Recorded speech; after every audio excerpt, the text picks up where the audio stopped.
Y ya en esta última conferencia vemos la cuarta semana de San Ignacio, que es la resurrección del Señor. Dice el Evangelio: y pasado el sábado, María de Magdala y María la de Santiago y Salomé compraron perfumes para ir a ungirle. Y al apuntar el primer día de la semana, muy de mañanita, todavía a oscuras, fueron al sepulcro llevando los perfumes que habían preparado.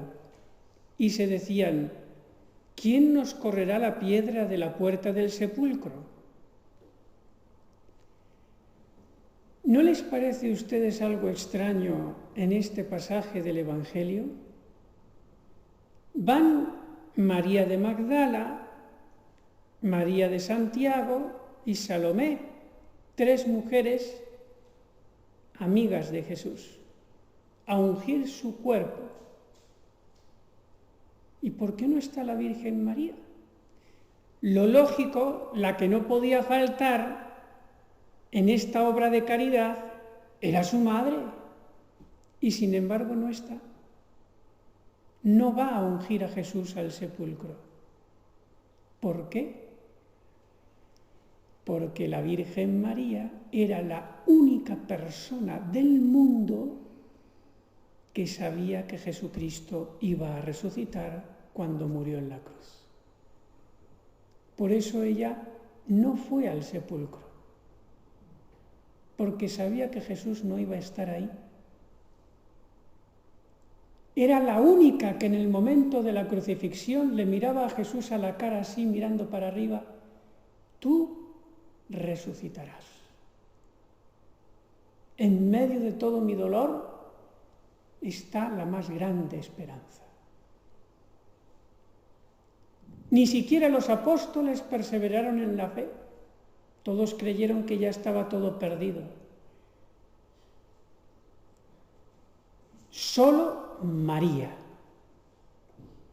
Seguramente también San José y San Juan Bautista sabían que Jesucristo iba a resucitar, pero ya habían muerto. De los que estaban vivos, la única que mantuvo el hilito de la fe desde que murió Jesucristo hasta que resucitó, la Virgen. Todo lo demás, todos los demás a oscuras.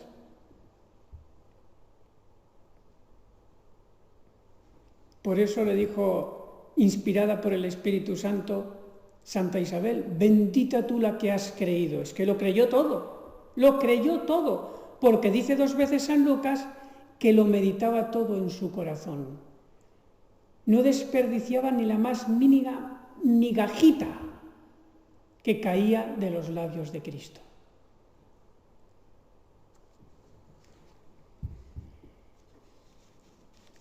Y más adelante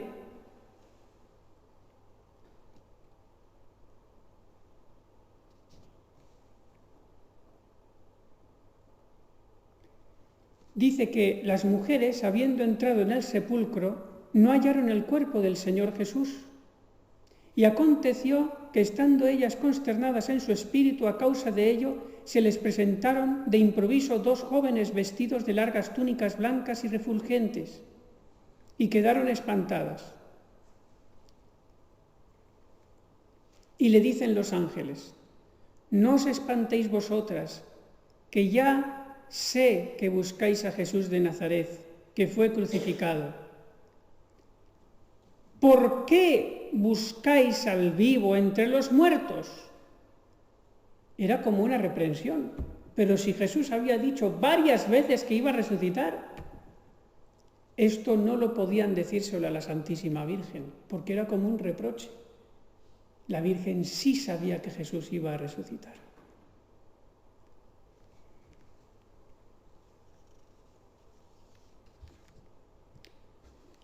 Y vamos a tirar un poquito más adelante. Fíjense que todavía esas 3 mujeres, que son las primeras testigos del sepulcro vacío, no han visto todavía a Jesús. solo han visto el sepulcro vacío.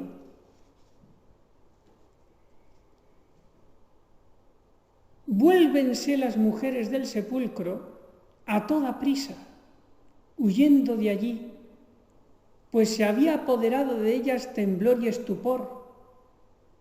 Y de pronto a nadie dijeron nada, mas luego, repuestas del sobresalto, con gran gozo corrieron a dar la nueva a sus discípulos. Pero, vamos pasando páginas, hubo una mujer, la que más lo quería, después de la Virgen, porque era a la que había perdonado más, la más humilde, que se quedó rondando el sepulcro. ¿Dónde está el cuerpo de Jesús? ¿Dónde? Era la que más amaba, por eso estaba ahí dando vueltas.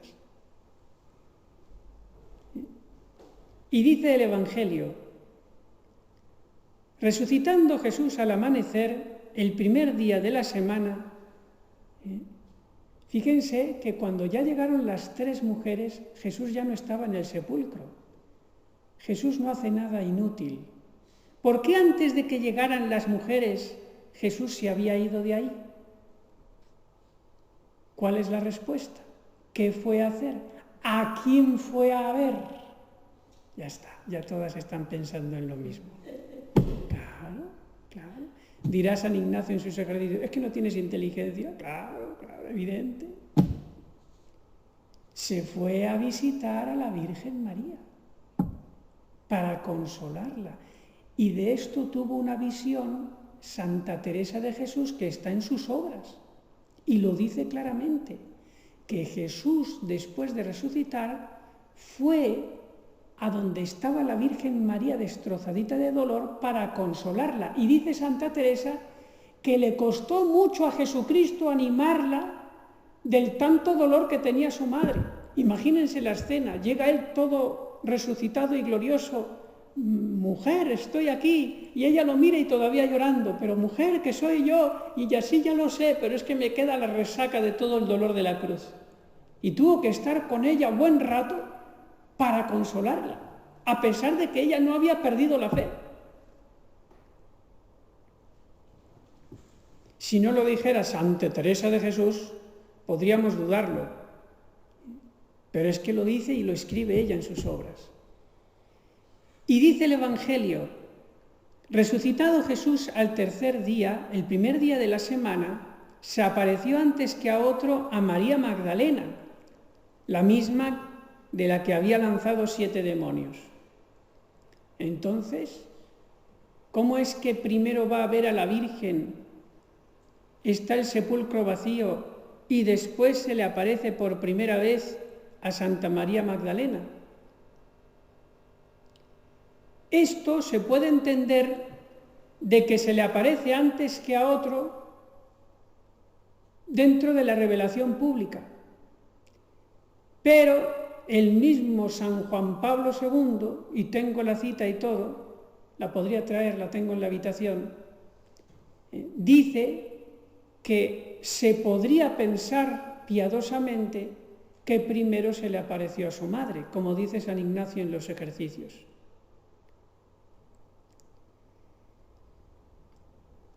Y ahí, después, cuando vuelve de hablar con su madre, se aparece a María Magdalena en forma de jardinero. Miren qué escena, más entrañable. Estaba ella de pie junto al sepulcro, fuera, llorando, y así, llorando, inclinóse y miró dentro del sepulcro y vio 2 ángeles con vestiduras blancas, sentados uno a la cabecera del otro, y uno a la cabeza y otro a los pies del sitio donde había sido puesto el cuerpo de Jesús. Y dícenle ellos, mujer, ¿por qué lloras? Díceles, porque se han llevado a mi Señor y no sé dónde lo han puesto. Todavía, a pesar de que había visto el sepulcro vacío, había sentido el terremoto y encima había visto ángeles y no creía todavía. Y era María Magdalena.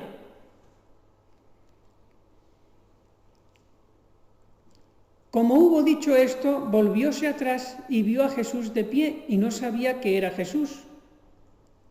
Dícele Jesús, mujer, ¿por qué lloras? ¿a quién buscas? Ella, imaginando que era el hortelano, le dice: Señor, si tú te lo llevaste, dime dónde lo pusiste y yo lo tomaré. Le toma por un ladrón de cadáveres. Y era Jesús, y le llama ladrón. Si tú has sido el ladrón sinvergüenza que me has quitado el cuerpo de mi amado, dímelo. Yo, con toda mi fuerza de mujer, que voy a arrastrar un cuerpo de 1,83 m que debía de pesar cerca de 100 kilos, la mujer esta que se le ha ido la mitad del líquido del cuerpo por los ojos, yo lo voy a arrastrar y lo voy a coger y lo voy a llevar donde tiene que estar. El amor ya pierde la cabeza. Y Jesús, ante esa perseverancia en estar buscando a su amado, las otras se habían ido, pero ella se quedó ahí dando vueltas, ¿dónde está mi amado? ¿Dónde está mi amado? La perseverancia. Y Dios la premió a la primera de todas. Y le dice, después de ella tanto perseverar en buscar a Jesús, va y Jesús le dice: María. Y ella, que estaba así llorando, se vuelve, y ahí le da el Espíritu Santo el Señor para que lo pueda reconocer. María. Y ahí le da los ojos sobrenaturales para que lo vea.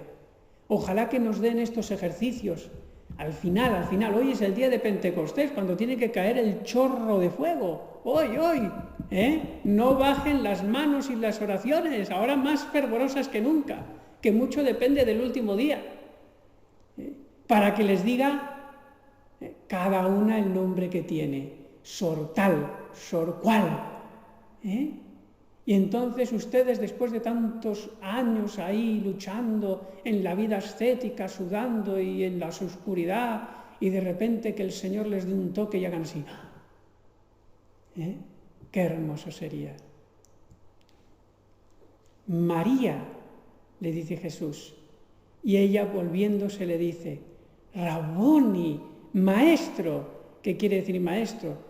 Y entonces aquí viene otro texto difícil. A mí me gustan los textos difíciles de la Biblia y sobre todo del Evangelio para escudriñarlos y leer lo que dice uno y otro y sacar. No me gusta el misterio en el Evangelio, quiero saberlo todo y por eso le ando vueltas y vueltas y vueltas. ¿Y qué quiere decir esto de suéltame? Que todavía no he subido al Padre. Yo he escuchado de esto interpretaciones de todos los colores. Pero la que más me ha gustado y la que considero más científica es la que les voy a decir ahora. Y es la más literal al texto. Claro, María Magdalena, en una efusión de amor, pues seguramente le intentó abrazar o se le echó a los pies para abrazarle los pies, con toda su buena intención. Y entonces Jesús le dijo: suéltame, que todavía no he subido al Padre. Pero fíjense que después, cuando Jesús se aparece a las otras mujeres y les dice: Dios os guarde, ellas llegándose abrazáronse a sus pies y le adoraron. Entonces díceles Jesús: no temáis, id anunciad a mis hermanos que vayan a Galilea. A ellas no les dice: suéltame, que tengo que subir al Padre. Y a María Magdalena sí que se lo dice: suéltame, no me toques. Y a las otras no les dice nada. ¿Por qué? Se lo voy a explicar. Y esto no es un invento mío, lo he leído. En la religión judía, en el templo, existían lo que era el altar de los panes de la proposición, que eran unos panes que solamente podían comer los sacerdotes judíos, los levitas, y que a la mañana, todas las mañanas, lo primero que hacían era hacer esos panes y presentarlos en el altar como una ofrenda a Dios. Y después ya por la tarde los restituían y se los comían, y solo podían comerlos los sacerdotes. Pero todas las mañanas ofrecían ese sacrificio incruento, que seguramente sería figura de la Eucaristía, todas las mañanas. Recuerden que lo conocerán las más mayores, antiguamente se celebraba la misa solo por la mañana, porque como había un ayuno desde las 12 de la medianoche del día anterior, claro, las misas eran por la mañanita temprano. Pues así los israelitas ofrecían el pan de la proposición todas las mañanitas. Y no lo podían tocar hasta que no había pasado la mañana y se ofrecía al Señor. ¿Quién es el nuevo pan de la proposición al Padre? Jesucristo. Que no podía tocarse hasta que no se hubiera ofrecido al Padre. Y cuando se apareció Jesucristo a Santa María Magdalena, todavía Jesucristo no se había ofrecido al Padre con su carne resucitada, que era una creación nueva. Era recién horneada su carne. Y después, más tarde, cuando le vieron las otras mujeres, ahí sí que le podían tocar porque ya se había ofrecido al Padre. Por eso dice, suéltame que todavía no he subido al Padre. Es decir, que de alguna manera Él subió al Padre y se presentó, no sabemos cómo, pero de alguna manera, en ese espacio de tiempo breve, de alguna manera se ofreció al Padre. Entre la aparición de Santa María Magdalena y la aparición a las otras mujeres, se ofreció al Padre. Primero María Magdalena no lo podía tocar, después sí.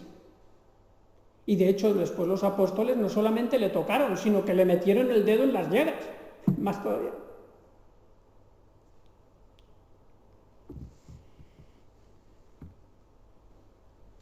Ahí sí que Santa María Magdalena creyó y se fue a los discípulos, que todavía siguieron sin creer. Vamos ahora a rematar este fruto de los ejercicios pidiéndole al Señor Jesucristo resucitado, a la Santísima Virgen María ascenta al cielo y a María Magdalena, que fue de las primeras que anunció la resurrección del Señor. Vamos a ver cómo tienen que ser mis virtudes desde el momento en que el Señor pronuncia mi nombre, como se lo pronunció a María Magdalena y la cambió, la transformó. Y ahora está en los altares. Vamos a ir recorriendo las principales virtudes y les voy a decir en cada virtud en qué consiste su grado heroico. Para lo que es necesario un toque de Dios y que nosotros lo tenemos que pedir en el 9º día de los ejercicios, es decir, los 365 días siguientes del año y del año que viene hasta los próximos ejercicios. Porque tengan en cuenta que los ejercicios más es para ver y para decidir. Pero luego queda todo el año para trabajar según se ha visto y según se ha decidido. Recuerden, poder legislativo y poder ejecutivo. Ahora, a partir de mañana, viene trabajar según se ha visto y según se ha decidido en los ejercicios. Porque si no, sería tirar los ejercicios por la borda. Pues vamos a ver hasta dónde tienen que llegar las virtudes. Primero las teologales, que son las más importantes. ¿Cuál es la virtud heroica de la fe? Llegar al grado heroico. Es creer sin sentir. Ya sabemos que creer es aceptar sin ver, pero es que tenemos que llegar a lo heroico, no solamente sin ver, sino sin sentir. ¿Y esto cómo se vive? ¿Dónde tú ejercitas más la fe? En la oración, cuando hablas con alguien que no ves y que no oyes con tus oídos. Así que cuando hagas oración, nunca más te quejes de no sentir, porque eso es una bendición, el perseverar en el no sentir. Bendita oscuridad, que después se tornará en gran luz de resurrección, en la medida en que yo haya perseverado en ese no sentir. Creer sin sentir, y sobre todo en la oración, ya lo sabes.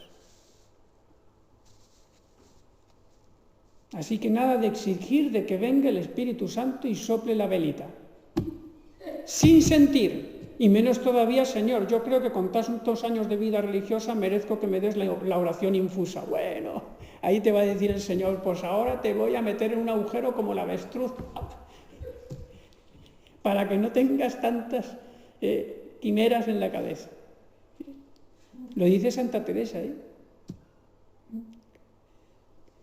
que tenemos que pensar que estamos muy lejos de eso, para que cuando venga, si es que viene alguna vez, nos sintamos completamente indignos. Segundo, la virtud de la esperanza. ¿Hasta dónde llega la virtud de la esperanza? La virtud de la esperanza está en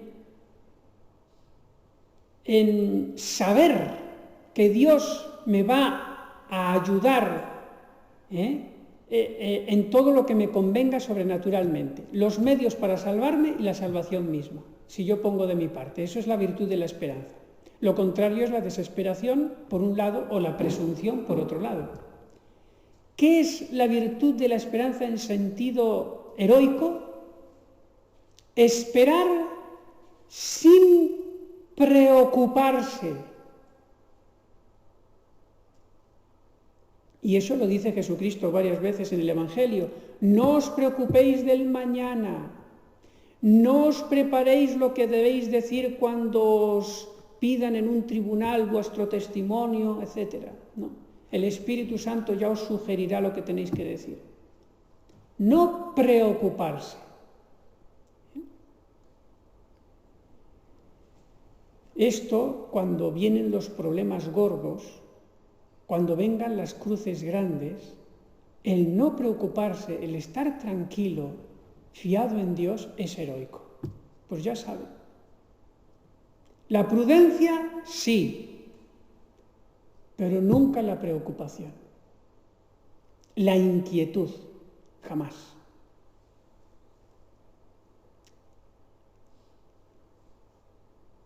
Y tampoco el ilusionarse, porque esto también sería en contra de la esperanza, apoyándose en los bienes terrenos, como si una persona dijera, no, yo es que como tengo tanto dinero, ya pueden venir problemas en el mundo que yo con mi dinerito estoy seguro. Eso es una falsa esperanza, eso es presunción. O decir, no, es que ya aquí unos señores, los que sean políticos o los que sean, que los va a arreglar todo. No, yo no me apoyo ni en los políticos ni en el dinero. Me apoyo solo en Dios. Aunque me quiten todo lo demás, no voy a perder la paz. Nada es capaz de quitarme la paz por la que la tengo fundada en Dios. Eso es la virtud de la esperanza heroica. Cuando van las cosas mal, estar tranquilo y con paz. Claro, si las cosas van bien, no tiene mucho mérito. Pero si las cosas van mal y yo estoy tranquilo y en paz, eso es señal de mucha madurez espiritual. Aquello que decía ayer el general Moscardó a Franco, sin novedad en el Alcázar, de todo destruido, hecho polvo, arañazos. Ahora la virtud de la caridad, la reina. ¿Cuál es el ejercicio heroico de la virtud de la caridad? Amar. Uy, esto es difícil, esto lo hace poquísima gente, poquísima, porque la virtud de la caridad en realidad cuando se ejercita de verdad es algo místico. Es amar sin sentirse amado. Eso es lo heroico.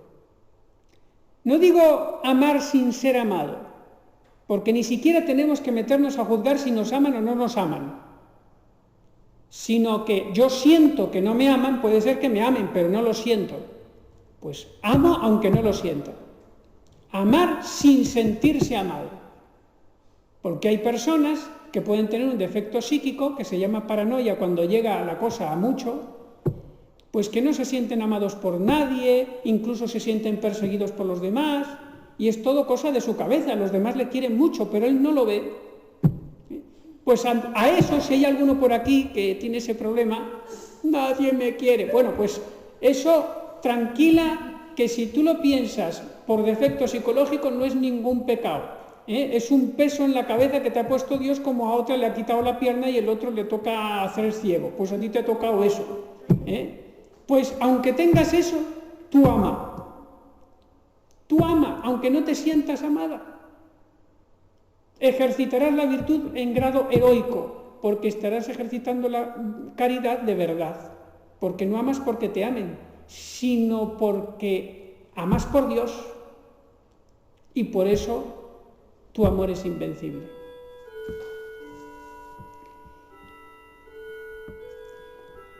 ¿Saben cuál es el termómetro más seguro para saber más o menos por dónde anda mi santidad? Claro, a todos nos gustaría verlo, ¿no? El espejo de mi santidad. No, como si fuera la temperatura del cuerpo, imagínense. Voy a ver. 43 grados de santidad. Bueno, eso no se puede saber, pero hay algo, un termómetro, diríamos, de estos clandestinos, que te puede hacer ver un poquitín, ¿no? De que sí, que vas bien, que vas bien. El termómetro de la santidad. ¿Cuál? Tu capacidad de amar al que no te ama o al que te odia. Porque amar al que amas es muy fácil, eso también lo hacen los paganos, dice Jesucristo. Pero lo que únicamente pueden hacer los cristianos, si están en gracia de Dios, y solo ellos lo pueden hacer, nadie más, es amar al enemigo, al que me pone mala cara, al que me fastidia, al desagradable, al antipático, a ese, y manifestarlo. Lo de Santa Teresita de Lisieux, con aquella, con la que tenía un enodiamiento, y la otra pensando que es que tenía un enamoramiento, y era al revés, era al revés. Tu capacidad de amar al que no sientes que te ama. Vamos a las virtudes cardinales. Virtud de la prudencia. ¿Cuál es el ejercicio heroico de la virtud de la prudencia? Esto lo dice Santiago, el apóstol Santiago. El que no peca con su lengua es perfecto. Es decir, ser perfecto en la lengua y en el pensamiento, que todavía es más difícil. Es decir, que no hables ni pienses consentidamente, voluntariamente, en algo que Jesucristo o la Virgen no pensaría ni diría en tu lugar. Estamos poniendo la cosa bien alta, ¿eh? Pues ahí hay que apuntar, ahí.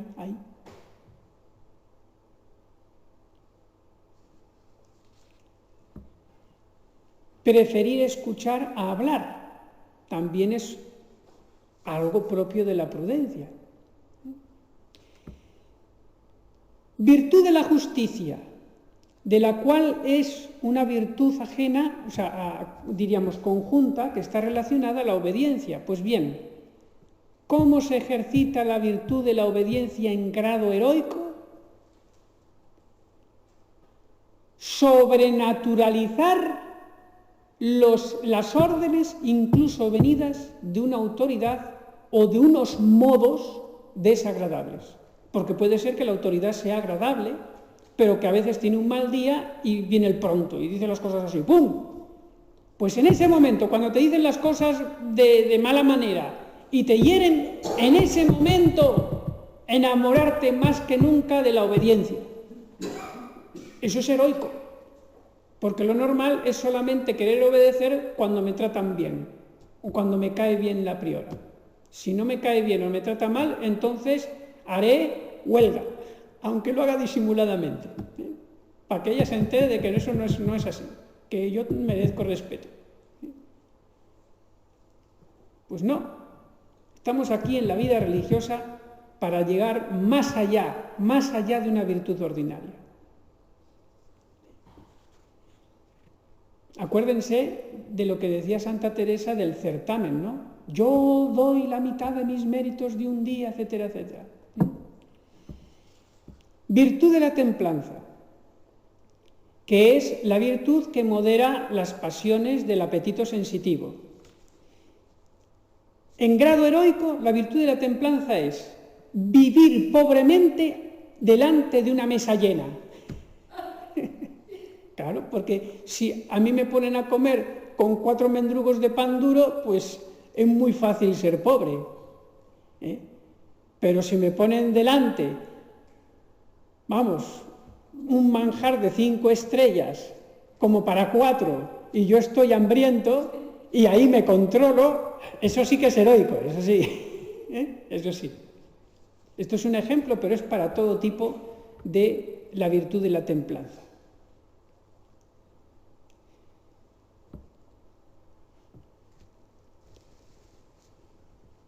¿Cómo se ejercita este vivir pobremente en la vida comunitaria?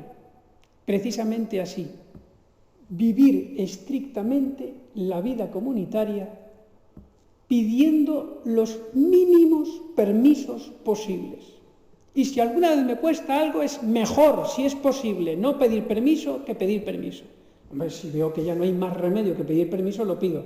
Pero si yo puedo pasar sin pedir permiso y que la regla se me haga más dura por una circunstancia especial y no pido permiso y lo hago, lo que dice la regla como todas, ahí estoy viviendo pobremente de verdad. Estoy viviendo la templanza en grado heroico.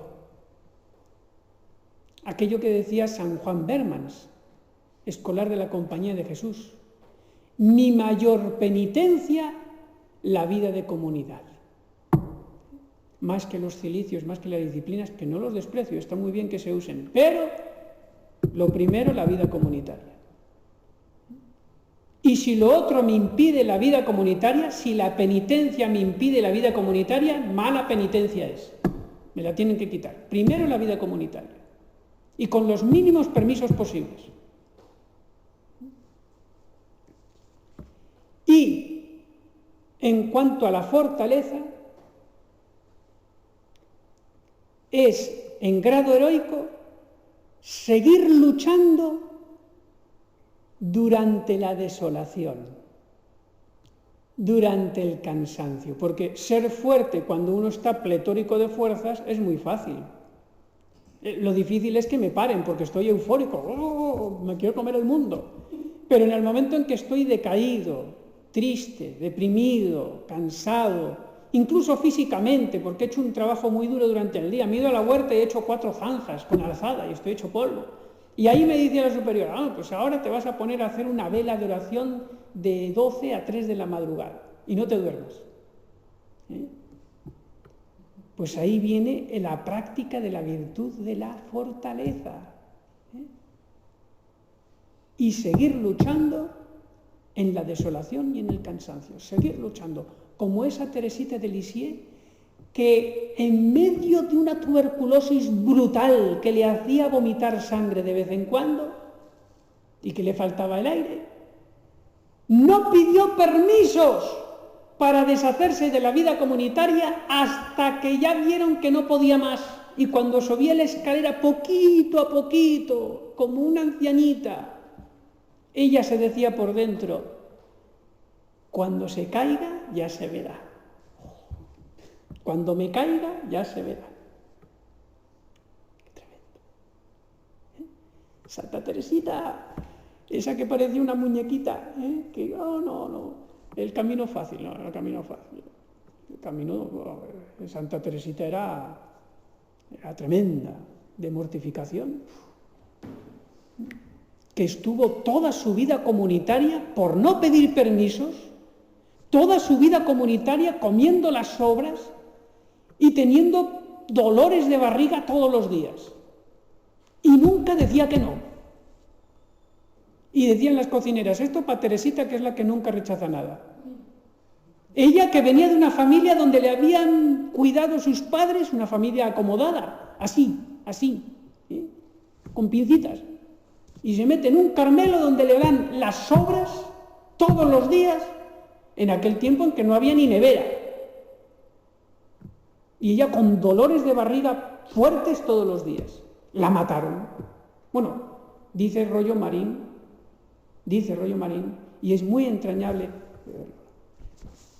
Esto es muy entrañable, muy entrañable.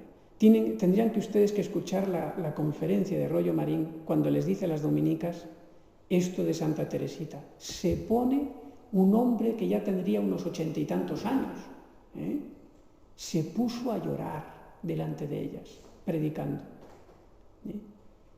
Y empezó a decir todo desconsolado el padre Rollo Marín. Claro, yo lo escuchaba por el internet, ¿no? Lo escuchaba que lloraba, ¿no? Y decía llorando con un sentimiento, y dice, Santa Teresita aquí se equivocó. Esto no lo podía querer Dios, era un suicidio. Ella se equivocó con toda buena voluntad, pero esto no podía ser de Dios. Porque es que Santa Teresita se mató. Con esa enfermedad que tenía y de no representar nada, esto no es imitable. No es imitable. Yo creo que tuvo una inspiración especial del Espíritu Santo. Pero Rollo Marín tendrían que ustedes haberlo escuchado, llorando como un niñito, como si hubiera sido su hijita. Esa es Santa Teresita, esa. La que hay que buscar la santidad a punta de espada, como escribió ella a Sor Celina, a su hermana Celina. Se mató. Cuenta ella que la mortificación más dura de todas que tuvo, la más dura de todas, y eso que tuvo muchas, tuberculosis, los dolores de barriga, las otras que le daban 3 y 4, desprecios por todos lados, pero lo que más le hizo sufrir, dice ella, fue el frío. Tardaba 1 hora en quitarse el hábito. Y tenía solo 2 mantas. En Normandía, norte de Francia, varios grados bajo cero. Y solo 2 mantitas. Comía mal, vivía la vida comunitaria rajatabla, y luego encima un frío que pela, se mató. Cuando ya la descubrieron que estaba enferma, ya era demasiado tarde. Estos ejemplos, nos tendrían que arrastrar. Yo no puedo seguir así en la medianía, no puedo. Respecto a la humildad, el grado heroico. Sentir vergüenza profunda cuando me alaben. Y deseo profundo de ser despreciado de todos y a todas horas. Ese es el grado heroico de la humildad. Aquello de San Juan de la Cruz, es que es un santo que enamora también. Es que San Juan de la Cruz estaba ahí en la torre, en la cárcel de Toledo, donde les tenían los calzados, en una cárcel que le daban de comer una sola vez al día, un poquito de pan y sardinas, una cárcel frísima, ¿no? Y le sacaban, no sé si 1 o 2 días a la semana para darle la disciplina, ¿no? Para darle latigazos. Lo ponían ahí en algún sitio y los calzados empezaban a las espaldas, ¿no? Y le hacían sangre. Y él que estaba tan flaquito. Pues resultó que un día que tocaba que le sacaran para darle de golpes, y vio que no venían, cuando se acerca el carcelero a la puerta, se acerca Juan de la Cruz y le dice al carcelero, hoy no me van a dar mi merecido. Tremendo. Que este santo, ¿cómo no iba a convertir miles de almas en almas? Humilde. Él que dice Santa Teresa que fue santo toda su vida.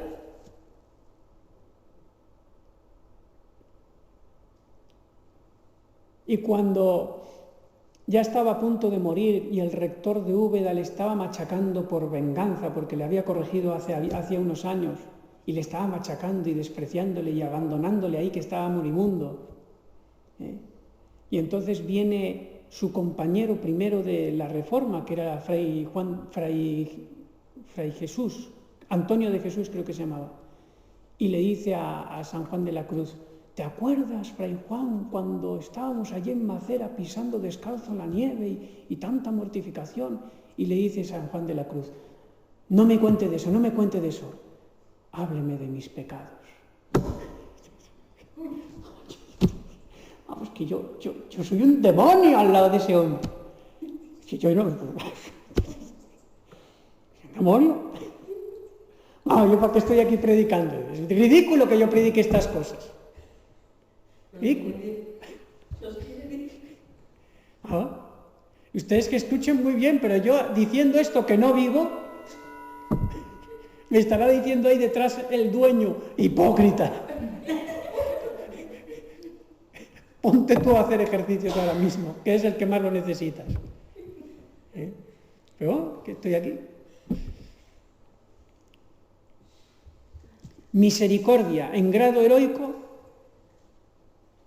perdonar sin que el otro cambie y sin que se disculpe.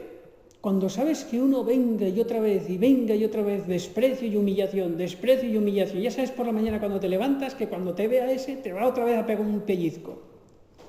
Y perdonarlo, y amarlo, y devolverle el bien. Virtud heroica. Y en cuanto al recogimiento, y con esto termino, no querer saber nada de cosas ajenas, ni los permisos de los otros, ni defectos de los otros, ni privilegios de los otros. Olvido de lo creado, memoria del Creador, atención a lo interior y estarse amando al amado. Recogimiento. Como ven, en la última conferencia hemos puesto las cosas pues para que veamos que hay trabajo. Hay trabajo. Y confiando en Jesús se llegará muy lejos. Lo que decía Rollo Marín: oración y humildad, oración y humildad, oración y humildad. Hacer bien la oración y humildad, humildad, humildad. La farolillo rojo de toda la comunidad. Que hagan competencia en eso. En ser la última. Como decía Santa Teresita a una novicia, es que para subir arriba se hace bajando mucho, mucho. Que Dios les bendiga.